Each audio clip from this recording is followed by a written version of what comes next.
다 함께 사도신경 하심으로 수요일 새벽 기도회를 하나님께 드리겠습니다.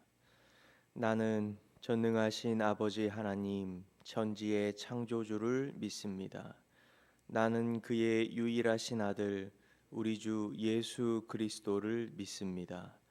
그는 성령으로 잉태되어 동정녀 마리아에게서 나시고 본디오 빌라도에게 고난을 받아 십자가에 못 박혀 죽으시고 장사된 지 사흘 만에 죽은 자 가운데서 다시 살아나셨으며 하늘에 오르시어 전능하신 아버지 하나님 우편에 앉아 계시다가 거기로부터 살아있는 자와 죽은 자를 심판하러 오십니다. 나는 성령을 믿으며 거룩한 공교회와 성도의 교제와 죄를 용서받는 것과 몸의 부활과 영생을 믿습니다. 아멘. 찬송가 338장입니다.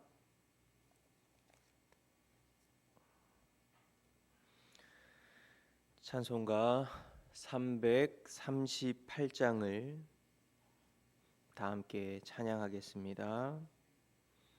내 주를 가까이 하게 함은 십자가 짐 같은 고생이나 내 일생 소원은 늘 찬송하면서 주께 더 나아가기 원합니다. 내 고생하는 것 옛 야곱이 돌베베고잠 갔습니다. 꿈에도 소원이 늘 찬송하면서 주께 더 나아가기 원합니다. 천성에 가는 길 험하여도 생명길 되나니 은혜로다. 천사 날 부르니 늘 찬송하면서 주께 더 나아가기 원합니다. 야곱이 잠 깨어 일어난 후 돌단을 쌓은 거 본받아서 숨질 때 되도록 늘 찬송하면서 주께 더 나아가기 원합니다. 아멘. 이 시간 우리에게 주시는 하나님의 말씀은 출애굽기 12장 37절부터 51절까지의 말씀입니다.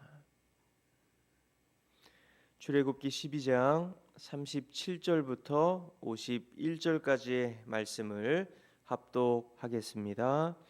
이스라엘 자손이 라암셋을 떠나서 숫곳에 이르니 유아 외에 보행하는 장정이 60만 가량이요 수많은 잡족과 양과 소와 심이 많은 가축이 그들과 함께 하였으며 그들이 애굽으로부터 가지고 나온 발교되지 못한 반죽으로 무교병을 구웠으니 이는 그들이 애굽에서 쫓겨남으로 지체할 수 없었음이며 아무 양식도 준비하지 못하였음이었더라. 이스라엘 자손이 애굽에 거주한 지 430년이라. 430년이 끝나는 그날에 여호와의 군대가 다 애굽 땅에서 나왔은즉 이 밤은 그들을 애굽 땅에서 인도하여 내심으로 말미암아 여호와 앞에 지킬 것이니 이는 여호와의 밤이라. 이스라엘 자손이 다 대대로 지킬 것이니라. 여호와께서 모세와 아론에게 이르시되 유월절 규례는 이러하니라.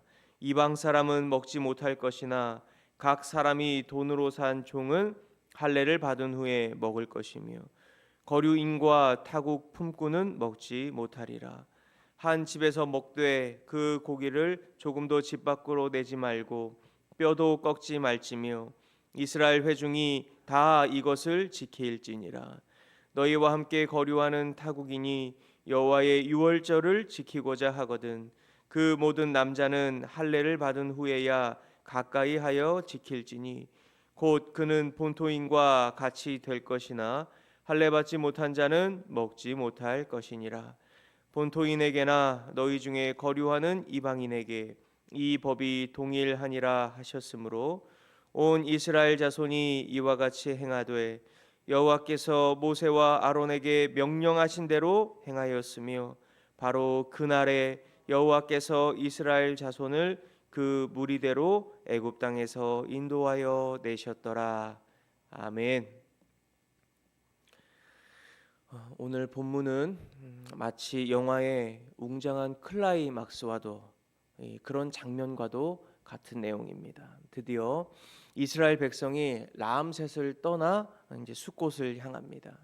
37절을 보면 장정만 60만이다 이렇게 기록을 하고 있는데 부녀자들 또 아이들 노인들 그리고 이 가축들까지 합치면 아마 200만 명이 넘는 거대한 인파가 움직이고 있는 겁니다.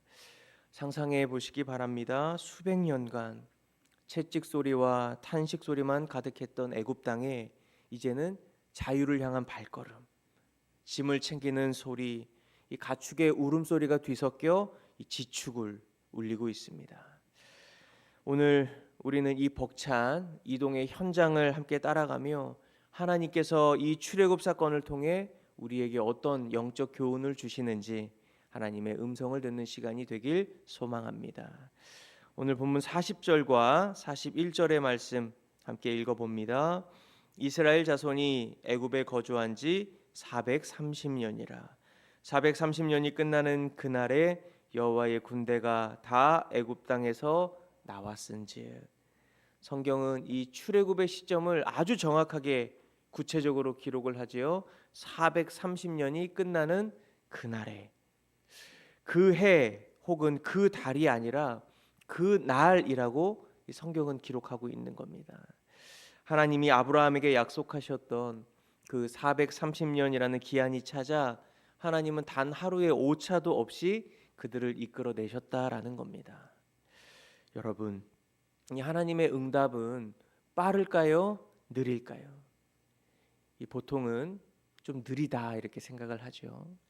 지금 당장 이 문제를 해결할 수 있는 현금을 주시거나 건강을 주시거나 좀 능력을 주시면 좋겠는데 하나님은 그것보단 약속을 주로 말씀하시죠. 사람의 시간으로 볼 때 하나님의 응답은 좀 더디게 느껴질 때가 솔직히 많습니다. 또 반대로 이 응답이 너무 빠르면 이건 하나님의 응답은 또 아닌가 보다 이렇게 생각할 때도 있습니다. 여러분, 믿음으로 살아가면서 우리가 혼돈하거나 오해하면 안 되는 것이 있는데 하나님의 응답은 빠르지도 않고 느리지도 않다는 겁니다. 하나님의 응답은 정확하다는 겁니다. 여러분 믿으십니까? 이스라엘 백성이 볼 때 하나님 왜 이렇게 늦으십니까? 우리를 잊으신 겁니까? 그렇게 불평했던 430년의 시간 동안 하나님의 시계, 하나님의 계획, 하나님의 목적은 단 한 번도 멈춘 적이 없었고 그 시계는 고장나지 않았다는 거예요. 하나님은 아브라함에게 거대한 민족이 되게 하겠다. 그리고 너희로 제사장 나라가 되게 하겠다. 그렇게 약속하셨습니다. 거대한 민족, 제사장 민족을 나라를 이루기 위해서 필요했던 시간, 그 시간이 바로 430년이었던 거죠. 자, 우리 다음 본문 41절의 말씀을 또 이어 읽어보겠습니다. 430년이 끝나는 그날에 여호와의 군대가 다 애굽 땅에서 나왔은즉, 이 두 번째로 주목해야 할 단어가 있습니다. 하나님은 애굽에서 나오는 이스라엘 백성을 가리켜 뭐라고 부릅니까? 여호와의 군대다, 이렇게 부르는 겁니다. 여러분, 이스라엘 이 지금 백성의 행색이 어떻습니까?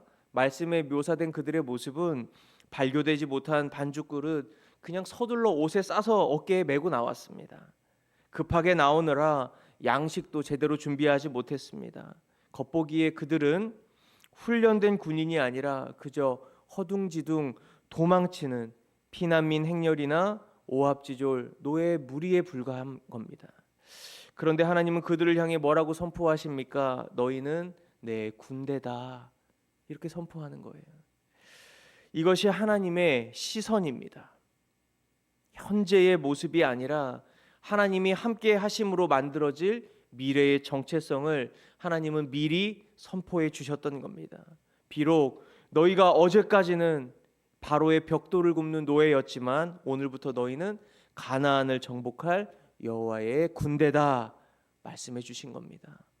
하나님의 시선과 이 놀라운 선언을 통해 이스라엘은 강한 군대로 성장할 수 있었습니다.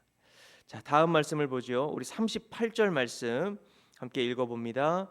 수많은 잡족과 양과 소와 심이 많은 가축이 그들과 함께 하였으며, 38절을 보면 흥미로운 사람들이 등장을 하죠. 수많은 잡족입니다. 이스라엘 혈통이 아닌 다른 민족들, 아마도 이 애굽에서 함께 고통받던 노예들이 이스라엘 백성이 나갈 때 섞여져 따라 나온 겁니다. 하나님은 그들의 걸음을 막지 않았습니다. 무엇을 보여주는 장면입니까? 구원의 문은 누구에게나 항상 열려 있다는 겁니다. 하지만 43절부터 49절까지 길게 이어지는 유월절 규례에는 분명한 단서가 붙습니다. 이방인은 먹지 못할 것이나 할례를 받은 후에는 먹을지니라. 이 혈통은 상관이 없지만 할례는 반드시 받아야 한다는 거예요. 반드시 할례 받은 표시가 있어야 한다는 겁니다. 너희가 과거에 누구였든 상관이 없다. 하지만 이제부터 내 백성이 되려면 세상의 방식을 끊어내고 하나님께 속했다는 흔적을 가져야 한다라는 뜻입니다. 이 할례는 군인들이 입는 군복과도 같은 겁니다. 군인이 되려면 사회에서 입었던 옷을 벗고 이 군복으로 갈아입어야 하죠. 출신 성분이 무엇이든 사회에서 입었던 옷을 벗고 군복을 입는 순간 군인이 되는 겁니다. 마찬가지로 저와 여러분 마음에 할례를 받은 흔적이 있다면, 다시 말해 예수 그리스도의 옷을 우리가 지금 입고 계시다면 우리는 모두 하나님의 백성인 겁니다. 이제 말씀을 정리하도록 하겠습니다. 오늘 본문은 430년의 긴 기다림 끝에 찾아온 해방의 아침을 보여줍니다. 오늘 말씀을 통해 우리에게 주신 귀한 세 가지 은혜를 오늘 또 붙잡고 살아갈 수 있기를 바랍니다. 첫 번째는 하나님의 타이밍을 의심하지 않기를 바랍니다. 하나님의 응답 느리지도 않고 빠르지도 않습니다. 실수가 없으신 하나님은 가장 정확한 시간에 우리에게 응답하십니다. 비록 내 기도가 더디 응답되는 것 같아도 하나님의 날짜는 하루도 틀리지 않아요. 그 날에, 오늘 성경에 보면 그 날에라는 단어가 많이 기록되어 있는데 그 날에 이루실 주님 꼭 신뢰하며 살아갈 수 있기를 바랍니다. 그리고 두 번째는 스스로를 과소평가하지 마시기 바랍니다. 거울 속의 내 모습 때로는 지치고 또 초라해 보일 수 있습니다. 그러나 하나님은 저와 여러분을 보시며 너는 나의 군대다, 이렇게 말씀해 주십니다. 이 세상은 우리에게 능력을 보이라 이렇게 말하지만 주님은 아무 조건 없이 우리를 향해 너희는 나의 자녀다, 너희는 예수 그리스도의 제자다 이미 선포해 주셨습니다. 하나님이 그렇게 선포해 주시면 그것이 진리인 것이고 우리는 그러한 삶을 살게 되는 겁니다. 세상의 관점으로 오늘 나를 보지 마시고 하나님의 관점으로, 하나님의 시선으로 나를 바라보시며 나는 하나님의 자녀다, 나는 제자다, 그 정체성을 가지고 당당하게 살아가시기 바랍니다. 세 번째는 영적 구별됨을 지키실 수 있기를 바랍니다. 우리가 살아가는 이 땅, 모두가 섞여 살아가는 세상이지만 우리의 마음에는 할례, 즉 예수 그리스도의 흔적이 있어야 하는 겁니다. 오늘 세상 사람들과 똑같이 반응하지 말고 구별된 거룩함으로, 온전한 믿음으로 우리에게 선물로 주신 귀한 하루 복되고 귀하게 살아갈 수 있기를 주님의 이름으로 축원합니다. 거룩하시고 존귀하신 하나님 아버지, 이 새벽 우리를 깨워주시고 또 주의 말씀이 선포되는 자리 가운데 인도하여 주셔서 감사를 드립니다. 하나님, 오늘 우리에게 주신 말씀을 기억하며 살아갈 때에 하나님의 응답, 그 응답은 느리지도 빠르지도 않고 하나님의 뜻 가운데 정확하게 응답되는 것을 믿음으로 살아갈 수 있게 하여 주옵소서. 오늘 하루를 살아갈 때에도 이 세상의 관점, 거울에 보이는 내가 아니라 하나님의 눈으로, 하나님이 바라보시는 그 관점으로 살아갈 수 있게 하여 주옵소서. 때로는 세상 앞에 주눅이 들 때마다 나는 하나님의 자녀, 또 나는 예수 그리스도의 제자, 또 하나님의 군대라는 것을 기억하며 당당하게 온전한 믿음으로 살아갈 수 있게 하여 주옵소서. 하나님, 나의 삶에, 나의 이 심장 가운데 예수 그리스도의 흔적을 기억하며 살아가게 하여 주옵소서. 마음의 할례를 받은 자로서 거룩하게 또 이 세상과 구별되게 살아갈 수 있는 은혜를 더하여 주옵소서. 하나님, 우리 성도교회를 기억하여 주시고 성도교회를 향한 주님의 뜻, 하나님, 이 교회를 통하여 온전히 이루어질 수 있도록 은혜를 베풀어 주시며 선교와 구제와 봉사와 전도의 이 모든 사역 위에 성령의 기름을 부어 주셔서 아름다운 은혜의 열매들 맺어가게 하여 주옵소서. 오늘 저녁에 모이는 수요 예배 가운데 함께 하시며 주의 놀라운 임재 가운데 은혜와 평안을 깊이 누리는 시간 되게 하여 주옵소서. 흩어져 살아가는 성도의 모든 교우들 발걸음을 지켜주시며 이 새벽 주님이 주신 말씀으로 그 능력으로 살아갈 수 있도록 은혜 베풀어 주옵소서. 우리 구주 예수님의 이름으로 기도드립니다. 아멘. 하늘에 계신 우리 아버지, 아버지의 이름을 거룩하게 하시며 아버지의 나라가 오게 하시며 아버지의 뜻이 하늘에서와 같이 땅에서도 이루어지게 하소서. 오늘 우리에게 일용할 양식을 주시고 우리가 우리에게 잘못한 사람을 용서하여 준 것 같이 우리 죄를 용서하여 주시고 우리를 시험에 빠지지 않게 하시고 악에서 구하소서. 나라와 권능과 영광이 영원히 아버지의 것입니다. 아멘.